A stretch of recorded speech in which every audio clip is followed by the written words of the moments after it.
for the first time to ACYF, Grace Forrest.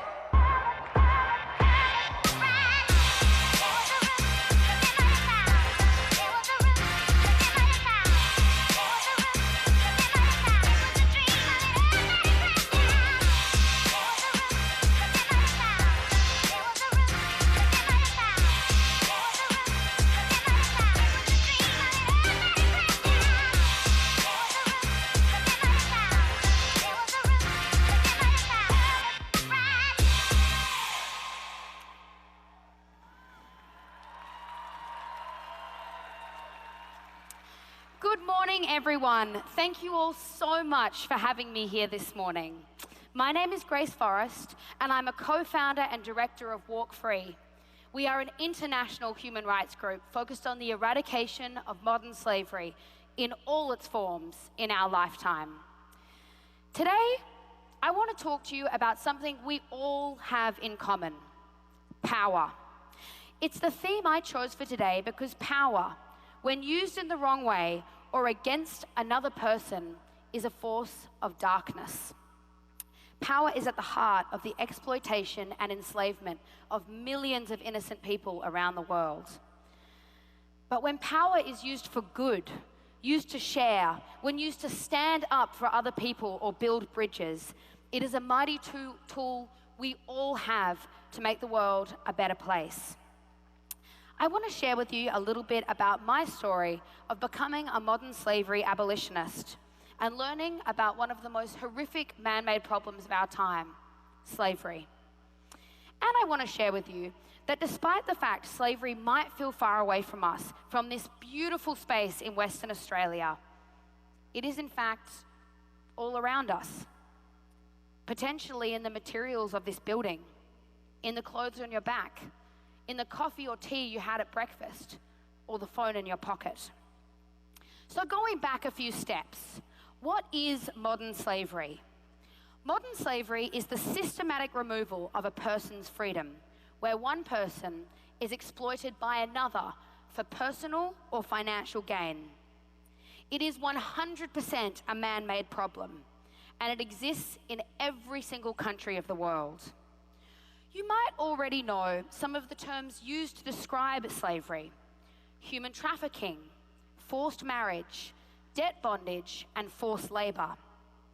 We use the term modern slavery as an umbrella to encompass all of these horrible practices, acknowledging that at the heart of all of them, people have had their most basic freedom and power of choice removed. As we sit here today, there are more than 40 million men, women, and children living in modern slavery. That is more than any other time in human history. 71% of all victims are women and girls. Modern slavery exists despite being illegal in every country of the world. It exists from countries from Canada to China, from the UK to the USA. It exists right here in Australia, often hidden in plain sight. And you might be horrified to know that there have been instances of domestic servitude, sex slavery, and forced labor uncovered here in Western Australia. And it exists despite many of us would like to think that slavery only lives in the darkest chapters of our history. These tens of millions of individuals all have something in common. They have been stripped of their fundamental human right to freedom by the power of others. Power, like every forceful issue, has two sides to it. When used for good, power can change the world. Think about Malala Yousafzai or Barack Obama, Pope Francis or Martin Luther King Jr. I want you to think about Anne Frank with the power of just her pen in a lonely attic, leaving a piece of history for all of us that might otherwise have gone unknown. However, when used for ego or control or blind profit, it has led to the deaths of millions of people, destroyed the lives and homes of civilians, ruined economies, and corrupted societies. Power is defined as the ability to act or have influence over others. I would add that the true definition of individual power is the power to make choices. As Albus Dumbledore once said, we are the sum of the choices that we make. You and I have the power of choice. I'm pretty sure you all chose what you ate for breakfast this morning, what clothes you wore today, and where you're headed after today's festival. As you get older, you'll have the freedom to choose what you want to study, where you live, what type of work you'll do, who you will marry, or whether you'll marry at all. Tens of millions of people do not have that power. I was 10 years old when I first understood the injustice that exists in our world. My best friend Kalkadan and I were starting to learn about the vast differences in opportunity that exist throughout the world, looking specifically between Australia and Ethiopia. We learned of the beauty and culture of Ethiopia, but we also learned of the everyday struggle people had to accessing clean drinking water, to mothers being able to put food on the table for their kids, and of the many children who would never get to go to school. But perhaps the most poignant fact which stuck in our young minds was the fact there had never been a playground built in Ethiopia. Not a single child in the entire country had ever been on a playground. We could not believe it. And understanding that play was such a joyful and amazing part of our lives, we decided we had to do something about this. So we went to our school, requested to set up a little stall every Friday afternoon, and we set out to raise $1,000. I brought to the table a great superpower I had learnt from my mum, the power of homemade sherbet. Every Thursday night, my mum and I would make bags and bags, kilos of sherbet, while Kalkadan made Mars bar slice. Soon we had a community of people who would bake or make things for our stalls. Rocky Road, hand-knit scarves, and tins of treats, just to name a few. We raised $1,000 from our efforts, and then we received a letter from an anonymous donor saying that if we could raise $5,000 and persuade 2 other schools to do the same, then they would match the donation. Suddenly, the possibility that we could raise $30,000 to build the first ever playgrounds in Ethiopia was in our sights. We imagined slides and swings and climbing walls, and all painted in bright colors to welcome the community. We went to our neighboring primary schools and convinced them of the power we had together to create change. Through many creative ways and in a relatively short amount of time, we had reached our goal. And $15,000 raised by primary school kids was matched to 30. The playground started to be built in Ethiopia. And can you believe that the first photos we ever received was a group of adults playing on them? An entire generation who had never had access to such a thing through their childhoods, enjoying it alongside their children. Years later, as young adults, we found out who the anonymous donor was. For some reason, we had always thought it was our local butcher. But we found out it was in fact my amazing parents who are here with us today and wanted us as our,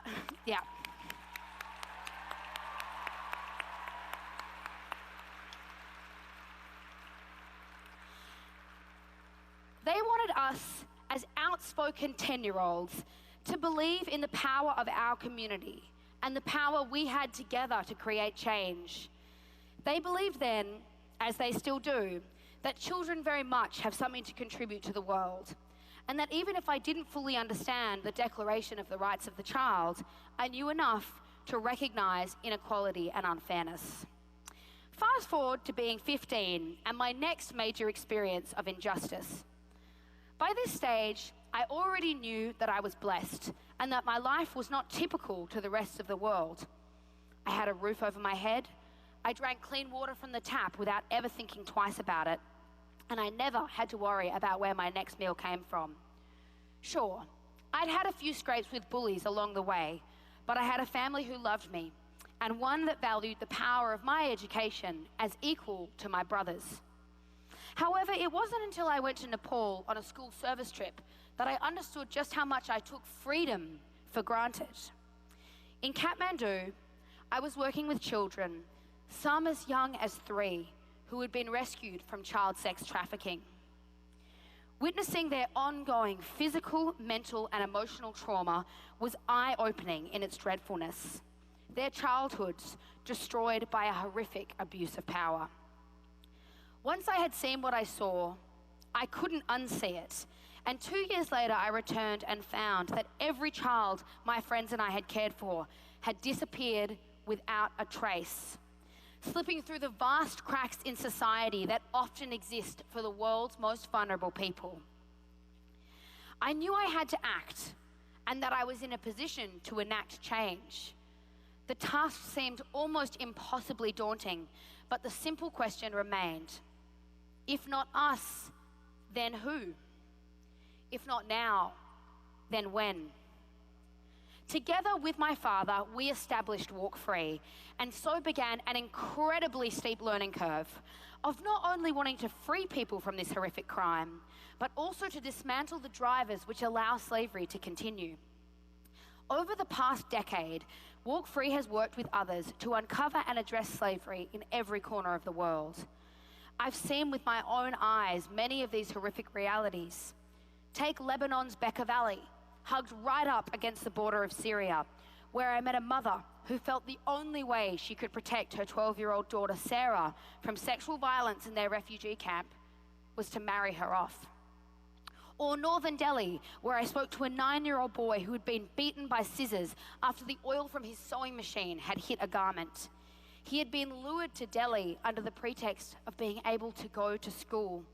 But when he arrived, he was kept in a garment factory for 2 years, stitching clothes for a major fast fashion company. Or the docks of Bangkok, where every single fisherman I interviewed had experienced slavery at sea, had their passports removed, their pay withheld, a large debt imposed on them, and held against their will. Again, this might feel far away from us, but these supply chains for tuna cans or prawns reach deeply into the Australian economy. Walk Free exists to advocate, mobilise, and measure the scale of the problem. It's important to understand that when we started Walk Free, the term slavery was actually illegal in many countries. It was also quite misunderstood, as people confused it with periods in our history and admitted they thought different groups of people deserved varying levels of human rights. Through Walk Free, we founded the Global Freedom Network, which has brought together the world's faith leaders with a unified vision of ending slavery and confirming that slavery can never be justified in any religious text or decree. The launch of the network in Vatican City in 2014 was not just memorable because it was the first time a pope had ever met an Ayatollah, but because every faith group came together to recognize that the protection of humanity transcends borders and religions. We also published the Global Slavery Index, which is the world's leading data set on understanding and measuring slavery. It has now been adopted by the United Nations and accepted by all the world's governments. We work with the 45 member states of the Asia Pacific to discuss transnational crime and how to create greater supply chain transparency for businesses across our region. And lastly, as the co-founder of the Freedom Fund, we work on strategic frontline slavery liberation in and with communities throughout the world. At Walk Free, we are constantly examining the ways modern slavery is impacting whole sectors of society and contributing to global disaster. Take climate change. Who here cares about climate change? Thank you. Thank you. Of course you do. We all do. The destruction of our natural environment and the mass extinction of species is something that keeps me up at night. But did you know that climate change is rapidly becoming the biggest driver of forced migration? It is disrupting livelihoods and fueling conflicts due to scarcity of water, droughts, floods, fires, and rising sea levels. The number of displaced people is skyrocketing. It's now at roughly 70 million, leading to greater numbers of people becoming vulnerable to trafficking and other forms of slavery. When you are stateless and not recognized by a system, how on earth can it ever work to protect you? I would guess that most people around the world believe that the continuation of slavery is unacceptable. However, they might not personally be doing anything about this. Being a bystander is just not good enough. In fact, if you are a bystander in a crime, you are legally complicit. So that brings me to my next point today. What can all of us do about modern slavery? It exists everywhere, and we are all connected to it in ways we often don't realize. When we don't ask questions, whether in person or on social media, about where our coffee comes from, who made our clothes, and what basic standards we expect for the people behind the products we buy, then we are a part of the problem. It is time we all become curious, ethical consumers. How has it become normalized that in the 21st century, any of us can buy anything which harmed another human being in the process? Australia imports over $16 billion worth of goods at high risk of slavery in their supply chains. Seafood, fashion, technology, jewelry, chocolate, just to name a few. For more information about how to practically become a positive consumer, please come to Walk Free's panel on conscious consumerism at 11:30. Ultimately, we need to put pressure on governments and business to be more transparent about the labor that produces the goods we buy every day. Destroying the lives of others and our natural environment for any product is insanity. Let me give you an example about people power and building momentum. Last year, the Modern Slavery Act 2018 came into effect in Australia. This act requires our government and major companies to report annually on the risks of modern slavery in their supply chains. This act did not come about because a bunch of politicians suddenly decided we needed one. In fact, quite the contrary. Nor did big business suddenly band together and ask for one. No. Australia's Modern Slavery Act was initially fueled by the urgency demanded by civil society, the NGO community, and religious leaders, alongside Walk Free, advocating strongly for a formal platform and working with the public and private sectors to make it happen. As a result, when the government carried out a public inquiry into whether a Modern Slavery Act was needed, the Australian community responded with raw power.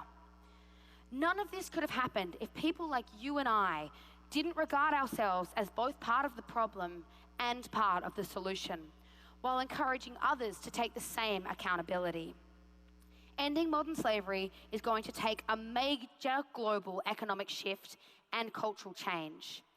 Slavery is a complex issue that has been hundreds of years in the making. It is not going to be solved overnight. So we have to embrace compromise and collaboration in creating solutions. I hope that today I have helped you better understand how power and its use and misuse is at the heart of modern slavery. I also hope you feel the power we all have in being part of the solution. Power is contagious. Research shows that once anyone in a group chooses to become more powerful, everyone around that person becomes more powerful as a result. What is driving your power doesn't matter. If you care about climate change and protecting our natural environment, then you care about slavery. If you care about vulnerable people, such as refugees, then you care about slavery.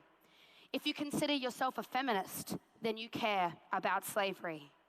However, it is not enough to simply care. We need to show it, and we need to act. Every single thing we buy has a positive or negative effect on the world. Imagine that power you have in your hands every single day.